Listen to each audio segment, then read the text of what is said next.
Bonjour à tous, ici le Rav David Forman et bienvenue dans la Parashat Bereshit. J'aimerais me concentrer aujourd'hui sur un sujet qui porte parfois à controverse, celui de l'impression d'inégalité du mariage juif traditionnel. La première Mishnah de Kiddushin décrit le mariage comme l'acquisition de la femme par l'homme.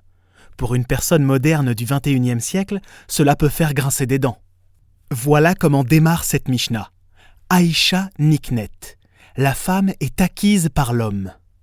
On a clairement l'impression que l'on parle de la femme comme d'une chose qu'on acquiert, comme un objet, quoi.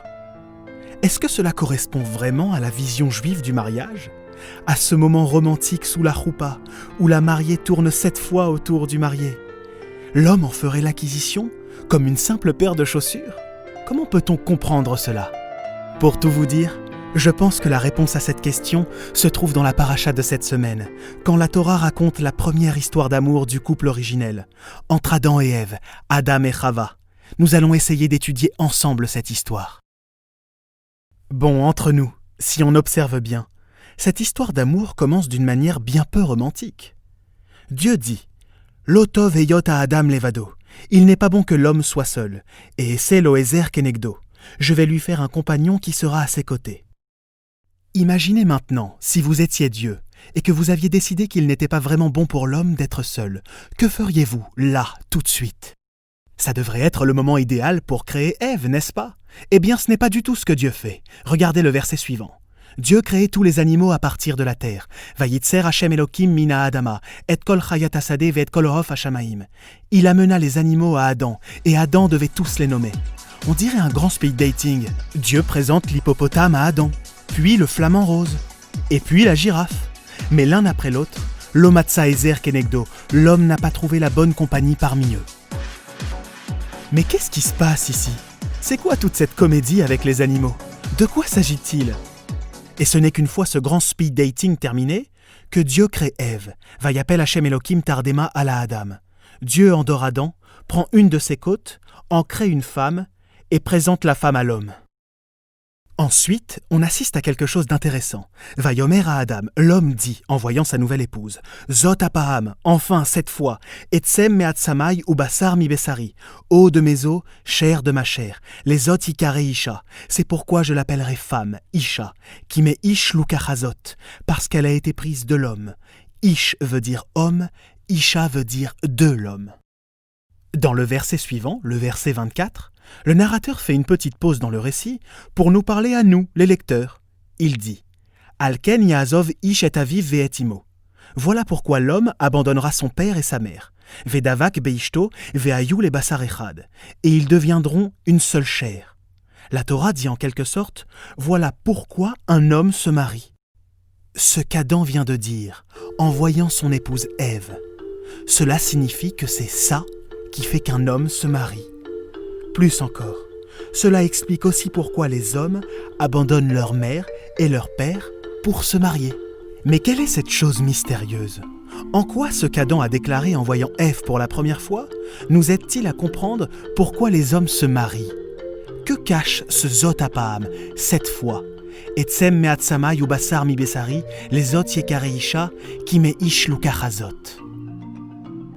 Si l'on arrive à comprendre ce que cache cette déclaration mystérieuse, c'est-à-dire en quoi c'est elle qui pousse l'homme à vouloir se marier, nous devrons arriver à la conclusion que si ce n'était pas pour cette volonté précise, l'homme ne quitterait jamais ses parents. Mais qu'est-ce que sa mère et son père ont-ils à voir avec ça ? Si on peut répondre à ces questions, alors peut-être que tout le grand jeu du speed dating deviendra clair. Mieux encore, peut-être que nous pourrons comprendre le sens du mariage juif et ce que cette notion d'acquisition signifie. En réalité, le verset dit quelque chose d'assez simple. Quel est le point commun entre les deux types de relations présentés dans les versets 23 et 24 ? Le premier, le mariage quand Adam dit de Ève « eau de mes os, chair de ma chair ». Et le deuxième type de relation, celui qui est décrit dans le verset 24. C'est pourquoi l'homme quittera sa mère et son père. Quel est le point commun entre la relation entre un homme et ses parents et la relation entre un homme et sa femme ? Et en quoi ces deux types de relations sont-ils différents de celles que Dieu aurait provoquées en présentant tous les animaux à Adam, l'un après l'autre? Eh bien, la réponse est évidente. Les animaux n'ont jamais vraiment fait partie de son univers. Ils sont fondamentalement différents de lui. Il n'y avait donc aucune chance qu'un animal puisse être une bonne compagnie pour l'homme. Et ce n'est pas le cas de Ève. Elle provient de lui, d'une partie de son corps qu'on a prélevée. Adam ne voit, dans cette mariée qu'on lui présente, rien d'autre qu'une partie perdue de lui-même. Lorsque Dieu a prélevé sa côte, il a pris la partie féminine de l'homme et en a construit un être séparé. L'homme ressent la perte de son côté féminin et veut le retrouver, en se mariant. En voyant Ève, Adam déclare « C'est elle ! Elle est la part de moi-même que j'ai perdue. Zot Apaham, cette fois, eau de mes os, chair de ma chair. Voilà pourquoi je l'appellerai femme, parce qu'elle vient de l'homme. Ce nom Isha décrit son essence. Elle est cette partie que j'ai perdue. Elle est celle qui a été prélevée de moi. Et voilà pourquoi l'homme se marie. S'il n'y avait pas ça, l'homme ne se marierait jamais. Pourquoi ? Il resterait toujours avec sa mère et son père, parce qu'il a toujours été avec eux. Pourquoi est-ce qu'il s'en séparait ? Il a toujours fait partie d'une certaine unité avec ses parents. Pourquoi la quitter ?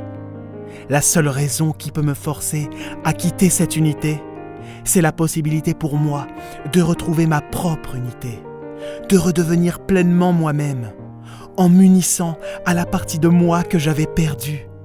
C'est seulement la possibilité de réunir le masculin et le féminin, de retrouver l'unité de l'être originel, qui me permet de quitter la cellule que je formais avec mon père et ma mère.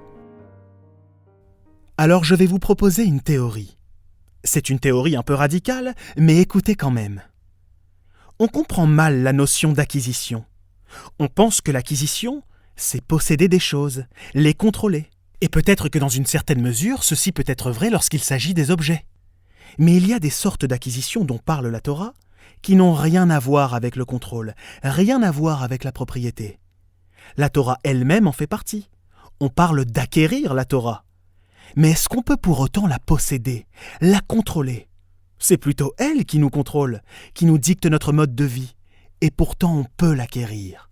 On peut alors se poser la question, que signifie réellement acquisition ? Eh bien, l'acquisition à ce niveau n'a presque rien à voir avec le contrôle. Cela ressemble plutôt au fait de s'accomplir, nous rendre complets. Une relation avec la Torah, c'est ça qui nous rend complets. Et on a pour cette raison des obligations à son égard, la chérir, l'apprécier pour ce qu'elle est et la protéger. Un homme acquiert une femme, mais il ne la possède pas. Elle le complète. Et c'est pour ça qu'il la chérit énormément, qu'il la protège. À un niveau plus profond, peut-être que c'est ça l'acquisition. C'est une tentative de nous accomplir. Mais cela ne marche pas toujours. Quand on essaie de s'accomplir en acquérant des objets, on échoue.